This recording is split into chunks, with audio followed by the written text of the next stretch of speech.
સ્વાગત છે। હું છું પ્રજ્ઞા। ખેતીનો સંપૂર્ણ આધાર જમીન પર છે। જો જમીન સારી તો ખેતી સારી, જમીન ખરાબ તો પાકની ગુણવત્તા નબળી અને ઓછું ઉત્પાદન, જેના કારણે ખેડૂતને નુકસાન જાય છે। આજકાલ જમીન પરીક્ષણનો કન્સેપ્ટ વિકસી રહ્યો છે, જેનાથી ખેડૂત પોતાની જમીનને સુધારી શકે છે। તો શું છે જમીન પરીક્ષણ તે જાણીએ આજના આ એપિસોડમાં। ખેતી માટે જમીન એ મુખ્ય આધાર છે। સરકાર દ્વારા સોઇલ હેલ્થ કાર્ડ યોજના અંતર્ગત જમીનનું બંધારણ જાણી શકાય છે, જેનાથી જાણી શકાય છે કે જે તે જમીનમાં કેવા તત્વો ઉપલબ્ધ છે, કયા તત્વોની ઉણપ છે, કેવા પાકો માટે જમીન અનુકૂળ છે। આ બધી માહિતીના આધારે ખેતી કરવામાં આવે તો સારામાં સારું ઉત્પાદન મેળવી શકાય છે। ત્યારે ખેડૂતોને જમીન અંગે મૂંઝવતા કેટલાક પ્રશ્નોના જવાબ મેળવીએ। જમીનનું ભૌતિક અને રાસાયણિક બંધારણ જાણવા શું કરવું? ખેડૂતોએ ઉનાળામાં પાક લીધા બાદ જમીનનું પૃથ્થકરણ કરાવવા સ્થાનિક ગ્રામ સેવકનો સંપર્ક સાધી જમીનની પ્રત તેમજ રાસાયણિક તત્વોના આધારે ખરીફ ઋતુના પાકોની વાવણી માટે પાકનું આયોજન કરવું। પડતર ખરાબો તેમજ હલકી શેઢાપાડાની જમીનનો ઉપયોગ કેવી રીતે કરવો? આવી જમીનમાં રતનજ્યોત જેવા બાયોફ્યુઅલ પ્લાન્ટનું વાવેતર કરી પૂરક આવક પેદા કરી શકાય છે। સોઇલ હેલ્થ કાર્ડ આધારિત ખેતીથી શું ફાયદો? જમીનમાં જુદા જુદા પાકોનું વાવેતર થતા તેમાં જરૂરી પોષક તત્વો વપરાતા જમીન રસકસ વગરની બિનઉપજાઉ બનતી હોય છે, જેને ફરીથી ફળદ્રુપ બનાવવા જરૂરી તત્વો ક્યાં ક્યાં અને કેટલા પ્રમાણમાં નાખવા તે જાણી શકાય, જેથી બિનજરૂરી ખાતરનો વપરાશ ઘટતા ખર્ચ ઘટાડી શકાય છે।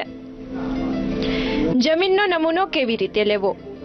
આખા ખેતરનું પ્રતિનિધિત્વ ધરાવે તે રીતે ખેતરની વચ્ચે એક કાલ્પનિક રેખા દોરી તેની 3 બાજુએ સર્પાકારે જુદી જુદી 10 થી 12 જગ્યા નક્કી કરી પાવડા અથવા ત્રિકમથી અડધો ફૂટથી પોણા ફૂટની ઊંડાઈ 25 સેન્ટીમીટર જેટલો આશરે વી આકારના ખાડા કરી તેની માટી એક ખાડામાં એકત્ર કરી તેના 4 ભાગ કરી સામસામા 2 ભાગ કાઢી નાખવા।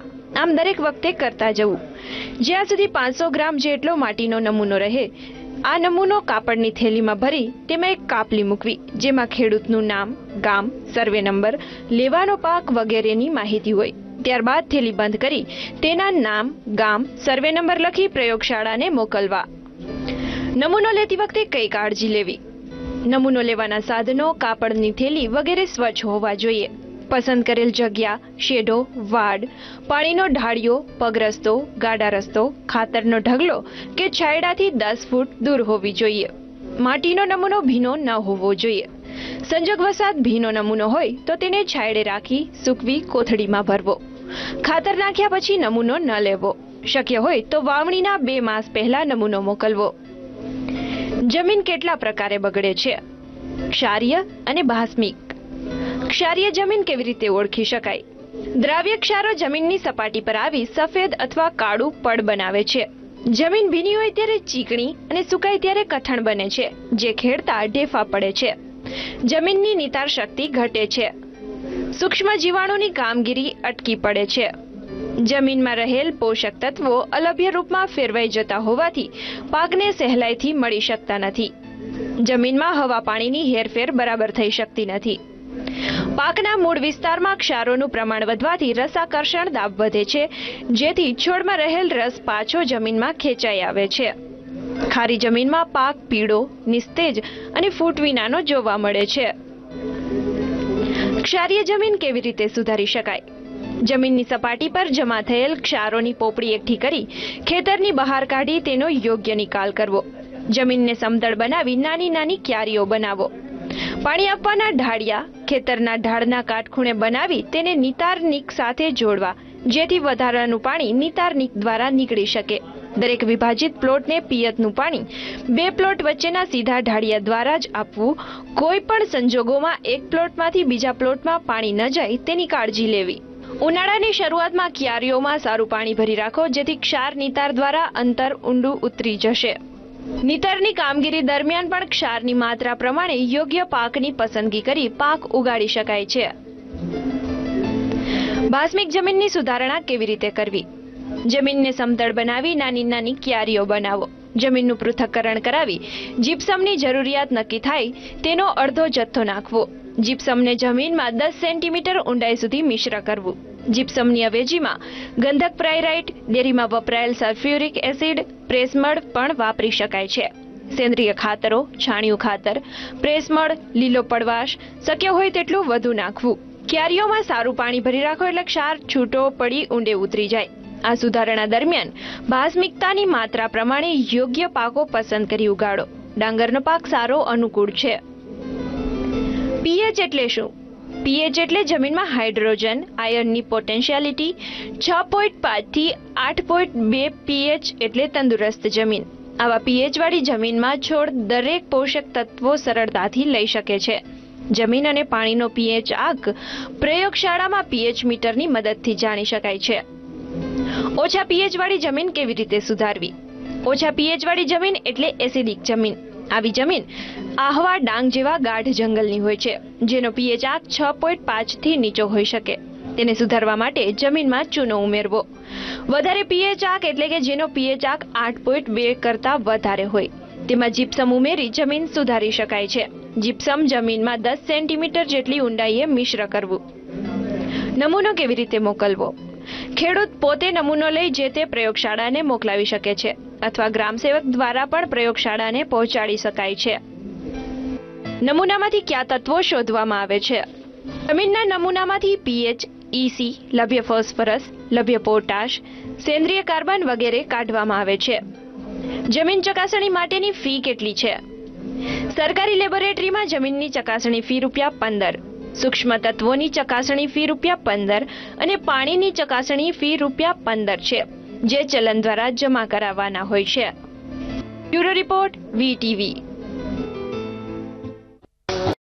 પહેલાના સમયમાં ખેડૂતો પરંપરાગત રીતે એકધારી જ ખેતી કર્યા કરતા, એટલે કે પૂર્વજો જે રીતે ખેતી કરતા તે રીતને અનુસરીને વર્ષો સુધી એક જ પ્રકારનો પાક દર વર્ષે દરેક પાકમાં એકસરખું ખાતર, પાણી, દવાઓ અને માવજત આપ્યા કરતા. પોતાના વડીલોની સલાહને અનુસરી જીવનભર ખેતી કર્યા કરતા. પરિણામે ધીમે ધીમે પાકની ગુણવત્તા નબળી પડતી. વળી પાકનું ઉત્પાદન પણ જોઈએ તેવું અને તેટલું મળતું નહીં. પરંતુ હવેથી સરકાર દ્વારા સોઇલ હેલ્થ કાર્ડ યોજના શરૂ કરવામાં આવી છે. આ યોજના અંતર્ગત ખેડૂતો જાતે કે ગ્રામસેવક મારફતે પોતાની જમીનના નમૂનાને લેબોરેટરીમાં મોકલી આપે છે, જ્યાં તે જમીનની ચકાસણીથી જાણવા મળે છે કે જમીનમાં કયા તત્વો ઉપલબ્ધ છે અને કયા તત્વોની ઉણપ છે. આ ઉપરાંત પાણી કેવું છે તે પણ જાણી શકાય છે.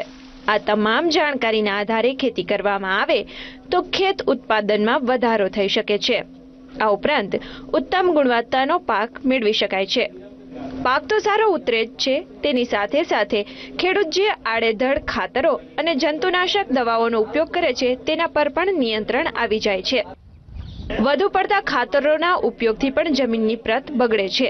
હેલ્થ કાર્ડના આધારે જરૂર પૂરતા ખાતર નાખવામાં આવતા જમીનની પ્રત સુધારી શકાય છે.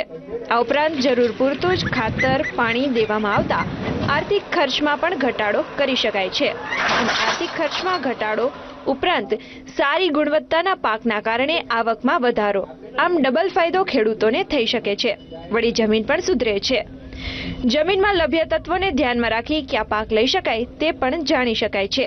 જે પાક વાવવા હોય તે પાકનું આયોજન કરી પહેલા જમીન ચકાસણી કરવાથી તેના માટે જરૂરી ખૂટતા તત્વો ઉમેરી જમીનને તે પાકને અનુકૂળ તૈયારી કરીને સારી કરી શકાય છે. વળી સોઇલ હેલ્થ કાર્ડ દ્વારા પાણીમાં રહેલા ક્ષારો અને તેના પ્રમાણ અંગે પણ જાણી શકાય છે, જેથી જમીનમાં તે પાણી કેટલા પ્રમાણમાં આપવું તે નક્કી થઈ શકે છે. સોઇલ હેલ્થ કાર્ડમાં જમીનને કઈ કઈ રીતે સુધારી શકાય તે અંગે પણ સલાહ આપવામાં આવે છે, જેને અનુસરી જમીનની સુધારણા કરી શકાય છે. જમીન ક્ષારીય હોય તો તેના ક્ષારોને નિયંત્રણમાં રાખવાના પ્રયત્નો કરી શકાય છે.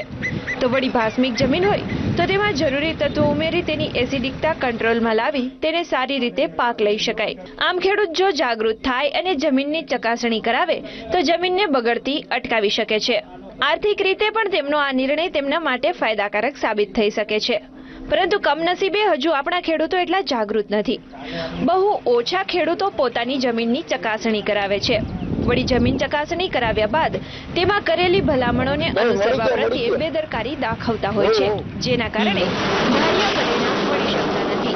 ગુજરાતના ખેડૂતો જો આ બધી બાબતો પ્રત્યે જાગૃત થાય તો અન્ય ક્ષેત્રોની માફક જ ખેતી ક્ષેત્રે પણ ગુજરાતને નંબર 1 બનતું કોઈ અટકાવી નહીં શકે. કેમેરામેન રોહિત ચુડાસમા સાથે પ્રજ્ઞા બાલસરા, વીટીવી, રહિયોલ.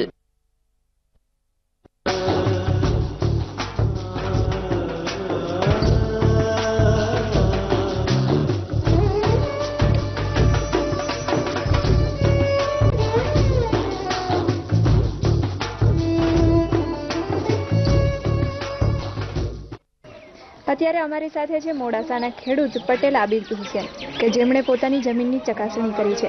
તો આવો જાણીએ તેમના અનુભવો. સૌપ્રથમ તો એ જણાવો કે તમારે જમીનનું પરીક્ષણ કરાવવું જોઈએ એવો ખ્યાલ કેવી રીતે આવ્યો? અમારી જમીનના અમારી પાસે ડીએસસી હું એલરોડી કે અમારી જે જમીનના અંદર કેનાલ જાય છે એ કેનાલની પિયત મંડી છે, એકતા પિયત મંડી, એના અંદર હું મંત્રી તરીકે છું. તો મંત્રી જે મોડાસાથી ધનસુરા સુધી 14 મંડળીઓ છે એના એક સંઘ છે, સંઘનો આ લેબોરેટરી વાન બનાવી છે. તો એ લોકોએ સંઘવાળે અમારી મુલાકાત કરી અને એમને કીધું કે તમારી જમીનની ચકાસણી કરાવો તો આપણે ખર્ચમાં ઘટાડો થશે. તો એ હિસાબથી પછી રાજુભાઈની મુલાકાત થઈ અને જમીનની ચકાસણી કરાવી. અચ્છા, તમે જમીનની ચકાસણી કેટલા વર્ષથી કરાવો છો? 2 વર્ષથી કરાવું છું. અચ્છા, જે તમે જમીનની ચકાસણી કરાવી તો તમને કોઈ ફાયદો ફરક? ફાયદો એવો થયો કે પહેલાં જમીનની ચકાસણી કરાવતા પહેલાં બેન કે જ્યારે વાવેતર કરતા હતા તો અમે 1 એકરના અંદર પાયાના અંદર 2 થેલી ડીએપી નાખતા હતા. તો જમીનની ચકાસણી કરાવવાથી 60% ડીએપી નાખવાનું અમને એ લોકોએ કીધું. તે ઓલરેડી એના અંદર 40 કિલો ફાયદો થઈ ગયો. મને 60 કિલો ડીએપી નાખવાનું એટલે 40 કિલોનો ફાયદો થયો. અને જે યુરિયા 3 થેલી વાપરતા હતા એની જગ્યાએ એ લોકોએ 2 થેલી યુરિયા વાપરવાનું કીધું.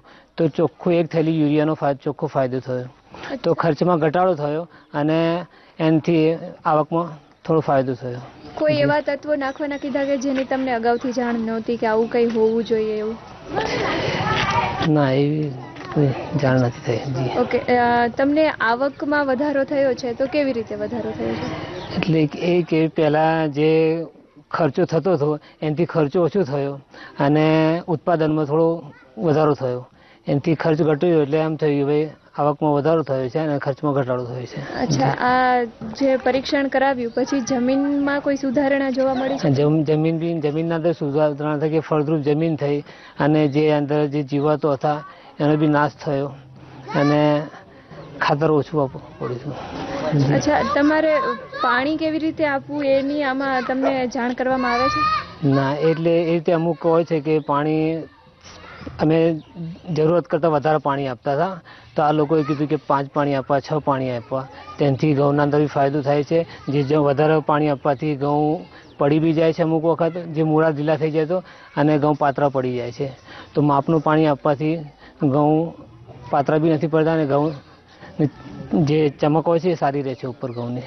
અચ્છા, જમીન પરીક્ષણને જે સૂચનાઓ આપેલી છે એ સૂચનાઓને તમે અનુસરેલી તો એનાથી તમારી પાકની ગુણવત્તામાં કોઈ સુધારો થયો છે? જી હા, એનાથી ઘઉં પાકના અંદર શું છે કે જે પાક જે પાતળા પડી જતા હતા ઘઉં એ નથી પડતા અને જે કલરમાં ડીમ પડતા હતા એનો લગભગ ઉજાસ સારી રહે છે અનાજમાં. જી, આ બધી માહિતી આપવા બદલ આપનો આભાર. તો આ હતા પટેલ આબિદ હુસેન કે જેમણે તેમની જમીન પરીક્ષણ બાદ કેવા ફેરફારો થયા તે અંગેની માહિતી આપી. કેમેરામેન રોહિત ચુડાસમા સાથે પ્રજ્ઞા બાલા. સરકારની યોજના અનુસાર ખેડૂત પોતાની જમીનની ચકાસણી માટે જાતે જ જમીનનો નમૂનો લઈ તેને લેબોરેટરીમાં મોકલી શકે છે, જ્યાં જમીનની ચકાસણી કરી સોઇલ હેલ્થ કાર્ડ તૈયાર કરાય છે. તો ખેડૂતે પોતાની જમીનનો નમૂનો કેવી રીતે લેવો તે જાણીએ. ખેડૂતે સૌપ્રથમ તો પોતાની ખાલી જમીનમાં 4-5 અલગ અલગ જગ્યાએ વી આકારનો ઊંડો ખાડો ખોદવો અને તેમાંથી માટી લેવી.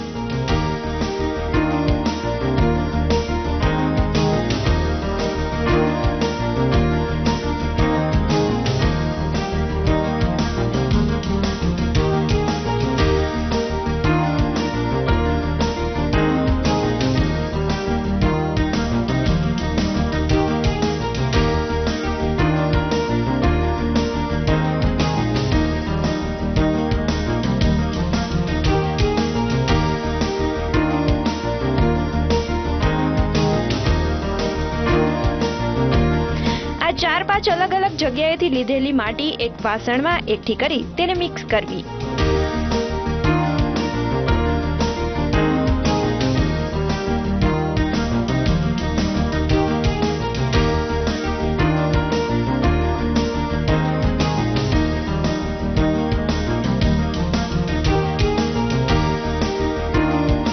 મિક્સ કરેલી માટીના 4 ભાગ કરવા, તેમાંથી 2 ભાગ કાઢી લેવા. બાકી રહેલી 2 ભાગની માટીને મિક્સ કરી તેના ફરી 4 ભાગ કરવા.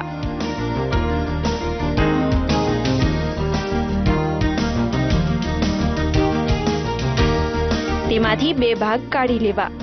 બાકી રહેલા 2 ભાગને ફરી મિક્સ કરવા.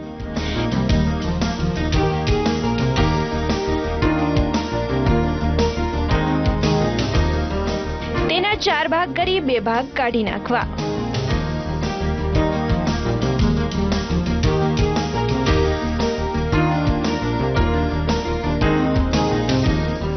આ રીતે જ્યાં સુધી 250 થી 500 ગ્રામ જેટલી માટી બાકી રહે ત્યાં સુધી આ પ્રક્રિયા કરવી.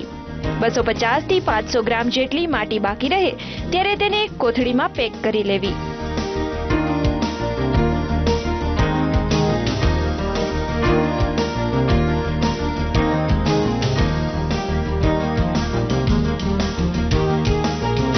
ત્યારબાદ એક કાગળમાં ખેડૂતનું નામ, ગામ, સર્વે નંબર, કયો પાક લેવો છે તે અંગેની બધી માહિતી લખી કોથળીમાં પેક કરવી. આ પેક કરેલી કોથળી ચકાસણી માટે મોકલી આપવી.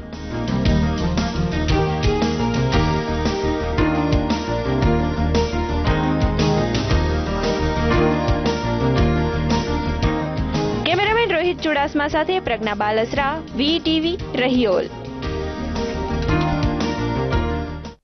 અત્યારે અમારી સાથે ધનસુરા તાલુકાના રહિયોલ ગામના ખેડૂત અશોકભાઈ પટેલ છે. અશોકભાઈ પટેલે પોતાની જમીનની ચકાસણી કરાવી છે. તો શા માટે પોતાની જમીનની ચકાસણી કરાવી છે અને તેના પરિણામો શું છે તે જાણીએ અશોકભાઈ પાસેથી. અશોકભાઈ, પહેલા તો તમે એ જણાવો કે તમે જમીનની ચકાસણી શા માટે કરાવી? જમીનની ચકાસણી DSC માંથી આપણને જ્યાં આવ્યું વાણ એટલે એ લોકોએ કીધું કે જમીનની ચકાસણી કરાવો, તો આપણે કરાવી જમીનની ચકાસણી. અને ચકાસણી કરાયા પછી જો રિઝલ્ટ સારું મળ્યું, અંદર ખાતરો જે આપણે નાખી દે આડેધડ નાખી દેતા. અમે ધારો કે વીઘામાં ઘઉં વાવીએ તો 1 વીઘામાં 1 થેલી DAP નાખી દેતા હતા.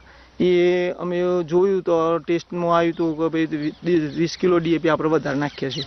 આ ખોટું છે, એમ ખોટું ફોસ્ફરસ પડી રહેશે જમીનની અંદર, એના કરતાં 32 કિલો જ નાખો. એટલે એ ભલામણ એ ટાઈપની આવી રિપોર્ટોમાં. એટલે ફરી વાર પણ આપણે ટેસ્ટ કરાવ્યું. બરાબર. અચ્છા, તો તમે આ જમીનની ચકાસણી કરાવી પછી તમારે કેવી રીતે શું ઉમેરવું એની ખબર પડી? એની ખબર પડી કે અંદર બીજા તત્વો આપણે તો ખાલી જોણતા હતા કે યુરિયા, સલ્ફેટ, પોટાશ ને આ બાકીના જે બીજા તત્વો છે એની સમજણ પડી એમાંથી જો ચકાસણી કરાયા પછી કે ખરેખર એમ કે ઝીંકની ઉણપ છે, બોરોનની ઉણપ છે, કોપરની ઉણપ છે, આ બધી જાણવા મળી. તો એને લઈને આપણે બીજા પણ તત્વો ઉમેરવાના ચાલુ કર્યા અંદર. તો સારી ઉત્પાદનમાં પણ સારો એવો વધારો થયો અને ખર્ચામાં આપણને બહુ મોટો ફાયદો થયો. અચ્છા, આનાથી જમીન ચકાસણી પછી જમીનની ગુણવત્તા સુધરી છે કે બીજો કોઈ ફાયદો થયો છે? નહીં, જમીનની ગુણવત્તા તો સુધરે જ ને, કારણ કે એટલું ખાતર આપણે ઓછું વપરાય એટલું જમીનની ફળદ્રુપતા એટલી વધવાની છે. એટલે જમીનમાં તો કોઈ પ્રોબ્લેમ થયો નથી, ઉપરથી સારો સુધારો થયો છે. અચ્છા, અને પાકના ઉત્પાદનમાં વધારો થયો છે? પાકના ઉત્પાદનમાં વધારો થયો છે. અચ્છા, ઘટાડો થયો નથી. જે આપણે ઉત્પાદન બહુ નાખીને લેતા એના કરતાં સારું એવું ઉત્પાદન મળ્યું આપણને. અચ્છા, તમને જાણ કેવી રીતે થઈ કે તમારે જમીનની ચકાસણી કરાવવી જોઈએ? જાણ આપણે DSC માંથી આપણને ડેમોન્સ્ટ્રેશન આપવામાં આવ્યું. તે વખતે આપણને જમીન ચકાસણી કરાયા પછી કર્યું. એટલે એમના મારફતે આપણે આપણી રીતે નાખતા હતો, પણ આપણે ટેસ્ટિંગ મારફતે પછી એમાં જે વાપર્યું એટલે આપણને ખ્યાલ આવ્યો કે ચકાસણી કરાવવાથી આ એમ કે ખોટો ખાતરો વપરાઈ જાય છે આપણે એમ. તો એ રીતે આપણને ઇન્ટરેસ્ટ થયો કે ભાઈ આ ખરેખર ચકાસણી કરાવવી જરૂરી છે, ખોટું નાખી દે છે આપણે ખાતરો એમ. અચ્છા, તમારે જમીનની ચકાસણી કરાવી હોય તો તમે કોને બોલાવો છો અને કેવી રીતે એનો સંપર્ક કરો છો? એ લોકો ક્યારે આવે છે? અમે DSC માં સંપર્ક કરીએ છીએ અને DSC માંથી વાહન જો વધારે નમૂના થયો તો ગામમાં આવે છે, ના હોય તો આપણે તો ઓફિસ લેવલે નમૂના મોકલાઈ દઈએ છીએ અને એ રીતે આપણે ચકાસણી કરીએ છીએ. આપણે DSC ની ઓફિસમાં થાય છે. અચ્છા, તો એ પછી તમારા નમૂનાની ચકાસણી થઈ ગઈ પછી કયા કયા તત્વોની જરૂરિયાત છે એ તમને કેવી રીતે જાણ કરે છે? એ રિપોર્ટ આવે છે ને, લેબોરેટરી રિપોર્ટ, એના આધારે આપણને જાણ પડે છે. આપણને ના સમજણ પડે તો આપણે એમને પૂછીએ છીએ કે ભાઈ આમાં ખરેખર હું ઓછું છે, હું નથી, તો આપણને સમજણ પણ આપે છે એ લોકો. અચ્છા, તમારે ક્યાં પાક લેવા, કેવી રીતે પાક લેવા એની પણ તમને માહિતી મળે છે ખરી? મળે છે માહિતી. કેવી રીતે મળે છે માહિતીમાં? આપણને ડેમોમાં જે કોઈ ડેમોન્સ્ટ્રેશન આલ્યો તેમાં આપણને એમ લાગે કે ગયા વર્ષે આપણને મરચીનું આપ્યું હતું તો મરચીમાં આપણને સારો એવો ફાયદો થયો. તો આપણે શાકભાજીનું જ બધું કરવા પાછળ દોટ મૂકીએ એમ. તો અત્યારે આપણે બધું સબ્જીનું જ કરીએ છીએ, જે કોઈ કરીએ છીએ તે. અચ્છા, આ સિવાય તમને બીજો કોઈ ફાયદો થયો છે આ બધાથી? ફાયદો તો આપણને એ બચાવ થયો, ખાતર પોતાનો બચાવ છે, આપણને ડેમોમાં બધી જે માહિતી મળી, ગાઈડન્સ મળી, તો આગળ આપણો વિકાસ સારો એવો થાય. આ રીતે જો આપતા રહે. આ બધી માહિતી આપવા બદલ આભાર. તો આ હતા અશોકભાઈ પટેલ કે જેમને જમીનની ચકાસણીથી અનેક ફાયદા થયા છે. કેમેરામેન રોહિત ચુડાસમા સાથે પ્રજ્ઞા બાલસરા, VTV, રૈયોલ. તો આપે જોયું ને, જમીન ચકાસણીના અનેક ફાયદા છે. જમીન ચકાસણીથી ખોટા તત્વો જમીનમાં ઉમેરાતા નથી, જેના કારણે ખોટી રીતે ખાતર કે અન્ય તત્વોનો બગાડ થતો નથી. સાથે જ વધારે પડતા ખાતરથી જમીનની પ્રત બગડતી હોય છે, તો તે પણ બગડતી અટકે છે. આમ જમીન ચકાસણીથી આર્થિક રીતે ફાયદો તો થાય જ છે, સાથે જ તેમાં જરૂરી તત્વો ઉમેરાતા પાકનું સારું ઉત્પાદન અને સારી ગુણવત્તા લઈ શકાય છે. તો જમીન ચકાસણી એ અત્યારે અત્યંત આવશ્યક બની ગઈ છે. આજે ખેતીમાં બસ આટલું જ. ફરી મળીશું એક નવા વિષય સાથે.